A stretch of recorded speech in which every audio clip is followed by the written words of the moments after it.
Botafogo também não joga no fim de semana, mas olha o que tem na quarta-feira. Líder contra vice-líder, Botafogo e Palmeiras, um jogaço que você vai ver ao vivo na Globo. Acostumem-se com o Botafogo no topo. Esse cartaz é o retrato do otimismo da torcida. Quarta-feira, no estádio Newton Santos, o líder Botafogo vai receber o vice-líder Palmeiras. Os dois times estão empatados com 33 pontos. A vantagem do Botafogo é no número de gols marcados. Dois reforços, o volante Alan e o atacante Igor Jesus, podem estrear. Têm treinado muitíssimo bem, têm estado muito bem integrados, foram muito bem recebidos, muito bem acolhidos. Do Botafogo, eu falei, que jogo, pessoal, nossa, mas o jogo nem foi tão maravilhoso, mas o futebol nem sempre é de um jogo maravilhoso, né, Vene Casagrande? A gente tá falando de importância em momentos cruciais. Eu acho que esse jogo entrega pro botafoguense, Vene, e você de casa, elementos importantes para entender, mais uma vez, o Botafogo briga pela competição, briga pelo título. E quais são os elementos? Primeiro elemento, choveu forte ontem. Gramado horrível. Pesado, você já tinha falado isso aqui no programa, e o Botafogo foi bravo e competente. Outro ponto, sorte. A sorte, ela é importante para um time que quer brigar por título. Às vezes você vê que, meu Deus, nada dá certo no meu time. A sorte, ela é muito importante. No final do jogo, a bola bate nas costas do Damian, bate na trave e sai. Aquilo ia dentro do gol, aquela bola. Se fosse ano passado, entraria. Tem um pouquinho de sorte. Outro ponto aí, outro elemento importante, o John, goleiro. Você fala muito desse goleiro aqui. Baita goleiro. É um goleiro muito, muito competente. Tem o jeito que o Arthur gosta. Ele sai muito bem, ele trabalha com os pés também, que até como um 11º homem mesmo de linha, ele faz ele tem esse comportamento. E ele tem se mostrado muito importante no momento de pressão. Aquele finalzinho de jogo, o John faz belas defesas. Ontem ele não trabalhou muito, mas no final do jogo, ele pega uma bola com a ponta dos dedos, que foi uma bola, assim, quase um gol pro Botafogo. Outro elemento importante, peças que entram e fazem a diferença. Ou seja, a gente está falando de um Botafogo que nessa temporada tem um elenco para seguir numa temporada tão desgastante que é do calendário brasileiro. E o mais importante, o que mais me deixou feliz ontem, Vene Casagrande, foi a resiliência. Eu consegui enxergar um Botafogo resiliente. Olha o cenário. Botafogo 0-0. Campo pesado, chuva, aquele jogo difícil e tal. Pênalti para o Botafogo. O Eduardo, que é o jogador, na minha opinião, um dos mais importantes em campo naquele momento, um cara muito bom de bola parada, ou seja, muito bom de pênalti também, pega a bola e vai bater. Você pensa, ufa, legal, vai converter, né? Botafogo fazendo aquele gol, todo mundo naquele campo sabia que ele ia assumir a liderança, olha a pressão. Ele bota a bola na marca, corre e na batida, no caminhar, ele se machuca, coisas que só acontecem com o Botafogo. Ele caminha, se machuca na caminhada da batida. E antes o Luiz Henrique já tinha se machucado. Já tinha se machucado, dores no tendão, sai ainda no primeiro tempo. E bota a bola pra fora. Na hora que ele cai, eu digo, Deus, eu já não sei mais o que pensar da minha relação com esse clube, né?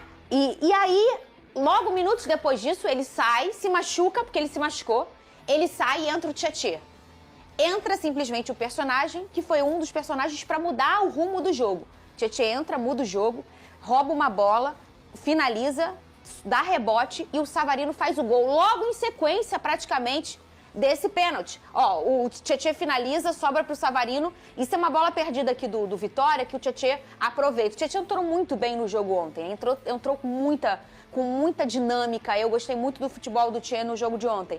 E aí o Botafogo faz o gol magro, um placar magro, mas um gol que me entrega uma intenção um entendimento, na verdade, de resiliência desse Botafogo. Isso é muito importante, Vene. Eu não tô presa em 2023, nem eu, nem os botafoguenses, a gente já saiu de lá há muito tempo, muita gente da imprensa ainda fala, a gente não tá mais lá. Mas é claro que pra gente entender que casca a gente criou até aqui, de casca de aguentar, de tomar e ver como que vamos caminhar, isso é um bom sinal, ô Vene Casagrande. Os elementos que esse jogo entregou pro botafoguense é um ótimo sinal. E eu tô falando pro botafoguense o seguinte, Vene, não tenha medo de sorrir, não seja reticente em sorrir. Talvez você possa estar que nem eu, ainda não consegue falar aquela palavra que começa com L, qual é? Líder. Tudo bem, eu tô na terapia pra tratar isso. Mas de resto, eu tô com o meu leque, eu tô te implicando, porque o botafoguense tem que desfrutar sim, Vene, tá na briga pelo título. Você acabou de citar uma palavra que eu ia mencionar aqui agora. O botafoguense, ele tem que desfrutar o momento. Porque o momento que o Botafoguense está vivendo é um momento especial. Estamos falando de um Botafogo que tem um baita elenco, um grande treinador e que sim vai brigar pelo título do Campeonato Brasileiro. Tem jogo que o Botafogo ou o time que quer brigar por título tem que vencer, independentemente da atuação. E esse é um jogo que o Botafogo tinha que vencer. Ganhar do Vitória lá é extremamente difícil, sobretudo nesse gramado e chovendo ainda por cima. Eu acho que o Botafogo conseguiu um baita resultado, ainda mais se a gente for analisar o contexto e o cenário do jogo. Você acabou de mencionar, o Eduardo foi bater um pênalti, se machucou no pênalti e perdeu o pênalti. Então ainda teve a parte, digamos assim, mental, porque os jogadores eles não sentiram isso e, pelo contrário, acabaram fazendo um gol instantes depois. Então, eu acho que tem que elogiar bastante o trabalho do técnico Arthur Jorge, uma baita vitória. Inclusive, essa camisa do Botafogo é linda, também linda, queria fazer né? esse elogio. E o Tietê, de fato, é o jogador mais importante desde a chegada do técnico Arthur Jorge. Um jogador muito especial, faz várias funções no meio de campo do Botafogo. E ontem, novamente, ele entrou muito bem e acabou sendo importante nessa vitória em cima do Vitória lá no Barradão. A gente estava em dúvida de como seria esse desenvolvimento tático do Botafogo, né? E eu falei, será que ele vai botar o Eduardo, o Savarino na esquerda, ou vai botar o Tietê e o Eduardo falso 9? O que ele escolheu foi colocar o Eduardo, o Tietê começou no banco, como a gente já citou, e o Savarino pelo lado esquerdo. E aí eu tô vendo alguns torcedores um pouco, às vezes, impacientes com o Júnior Santos, que fazia uma bela temporada até aqui, e agora não tá performando do jeito que estava, mas continua performando bem, tá, Vene? Eu não tô achando que o Júnior tá jogando mal, não, mas às vezes está pecando no terço final. Mas eu já falei várias vezes isso aqui, em relação ao Júnior Santos, a gente tem que lembrar que é um jogador, se a gente fala da versatilidade que é exigida pelo Tietê e ele entrega, a gente também tem que falar da versatilidade que é exigida do Júnior Santos. Porque ele joga mesmo bem aberto pelo lado direito. E aí chega a contratação mais cara até então para o Botafogo, que é o Luiz Henrique, que fica por ali. E aí a gente está falando de um Júnior que viveu o seu melhor momento. E aí ele vai e é arrastado para ser um falso 9. É claro que há trocas durante o jogo, mas o maior tempo que se passa ali, o Júnior ficou como um falso 9 e o Savarino aberto pelo lado esquerdo. Aí o Júnior acabou até desenvolvendo muito bem, que ele não jogava bem de falso 9, e com o Arthur Jorge ele começou a fazer um facão legal, a começar a aprender a jogar por ali. Inclusive, muitos gols do Júnior saem nessa faixa do campo mesmo. E aí, com o Savarino servindo a seleção dele, a gente viu um Júnior completamente ali do lado esquerdo. E por ali eu não curto muito. E ele mesmo fica, às vezes, meio torto por ali.